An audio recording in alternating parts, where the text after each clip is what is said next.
Good evening. आज हम लोग बात करने जा रहे हैं। एक कंसेप्ट है जिसको बोला जाता है जी जीरो वर्ल्ड। सो वैश्विक राजनीति में जी जीरो वर्ल्ड का जो कंसेप्शन है उसको राजनीति वैज्ञानिक यान ब्रेमर द्वारा गढ़ा गया है। यह एक ऐसे परिदृश्य को उजागर करता है जहां प्रमुख शक्तियां न केवल अनिच्छुक हैं बल्कि व्यक्तिगत या सामूहिक रूप से वैश्विक जिम्मेदारियां लेने में भी असमर्थ हैं। अब इस बात को बड़े ध्यान से देखना है आपको कि जो प्रमुख शक्तियां हैं यानी कि जो ग्लोबल पावर्स हैं वो ना केवल अनिच्छुक हैं, मतलब वो इंटरेस्टेड भी नहीं है, उनकी इच्छा भी नहीं है, बल्कि व्यक्तिगत मतलब सोलो रूप में और कलेक्टिव फॉर्म में सामूहिक रूप में भी वे कहीं ना कहीं जो ग्लोबल रिस्पॉन्सिबिलिटीज़ हैं उसको टेक अप करने में इनकैपेबल हैं। इससे अंतर्राष्ट्रीय राजनीति में शक्ति शून्यता पैदा हो गई है। एक तरीके से आप कह सकते हैं कि पावर वैक्यूम की स्थिति है, जिसके परिणाम स्वरूप संभावित रूप से स्पष्ट वैश्विक नेता या एकजुट नेतृत्व गठबंधन की कमी के कारण संघर्ष और अस्थिरता बढ़ जाती है। यानी कि इन सारे चीज़ों के बीच में जो चीज़ इंक्रीज कर रही है वो है एक तो संघर्ष, जिसको हम कन्फ्लिक्ट के रूप में देखते हैं, और अस्थिरता यानी कि जो डिसेबिलिटीज़ हैं, जो डिस्टर्बेंस हैं, एक तरीके से जो एक हारमोनियस सिचुएशन है वो कहीं ना कहीं प्रॉब्लमेटिक सिचुएशन में जा रही है। अब जरा आप देखें कि कुछ एग्जांपल्स देख लें जिसमें हम जी जीरो वर्ल्ड को और अच्छे से देख सकते हैं जो आज के समकालीन समय में है। तो सबसे पहले हम बात करें अमेरिका और चीन के संबंध को। तो संयुक्त राज्य अमेरिका और चीन के बीच चल रही जो प्रतिद्वंद्विता और तनाव है वह जी जीरो अवधारणा का बहुत ही अच्छा उदाहरण है, क्योंकि दोनों में से कोई भी निर्विवाद वैश्विक नेतृत्व का दावा करने में सक्षम नहीं है।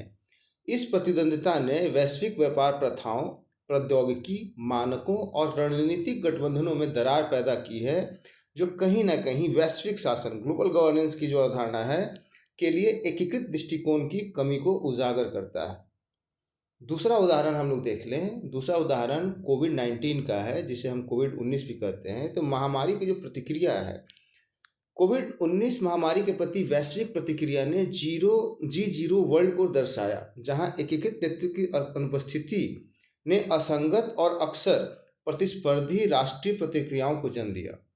विश्व स्वास्थ्य संगठन को वैश्विक राजनीति को समन्वित करने में संघर्ष करना पड़ा, आंशिक रूप से भू राजनीतिक तनाव और प्रमुख सदस्य देशों की जो राष्ट्रवादी जो नीतियां हैं उसके कारण यह परिस्थिति आई। तो कहीं ना कहीं कोविड-19 के जिस तरीके से ग्लोबल गवर्नेंस को रिस्पॉन्स करना था, जिस तरीके से WHO को एक समर्थन मिलना चाहिए था, वो समर्थन नहीं मिला। तो ये बड़ा ही एक अच्छा उदाहरण हो जाता है जो अभी हम बात कर रहे हैं कि जी जीरो वर्ल्ड के रूप में इसको आप देख सकते हैं कि किस तरीके से यूएसए और रूस, उसके बाद कोविड-19 की जो प्रतिक्रिया है।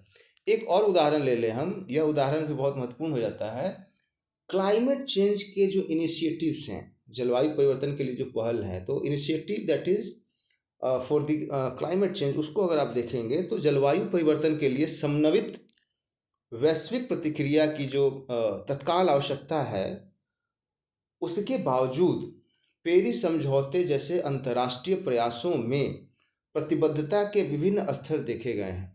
ट्रंप प्रशासन के तहत पेरिस समझौते से संयुक्त राज्य अमेरिका का हटना जी जीरो गतिशीलता का एक बहुत ही महत्वपूर्ण उदाहरण है, जहां वैश्विक पर्यावरण नेतृत्व में उल्लेखनीय कमी आई है। तो कहीं ना कहीं ये जो जी जीरो कंसेप्शन है ग्लोबल फिनोमिना में, इसके कारण ये एक स्थिति उभर के आई है कि ना कोई एक देश, ना देशों का एक कलेक्टिव एफर्ट, जो कि आज ग्लोबल रिस्पॉन्सिबिलिटी के प्रति एक तो उनकी इच्छा भी नहीं है, वो अनिच्छुक हैं, और दूसरा उनकी जो कैपेबिलिटीज़ हैं, उनकी जो कैपेसिटी है वो भी कहीं ना कहीं मिनिमाइज होते जा रही है, जिसके कारण ग्लोबल फिनोमिना में एक पावर वैक्यूम की स्थिति है, मल्टीपोलर वर्ल्ड हो चुका है, और उसके कारण जो एक ग्लोबल रिस्पॉन्सिबिलिटी नहीं होने के कारण संघर्ष और अस्थिरता की जो स्थिति है उसमें वृद्धि हुई है।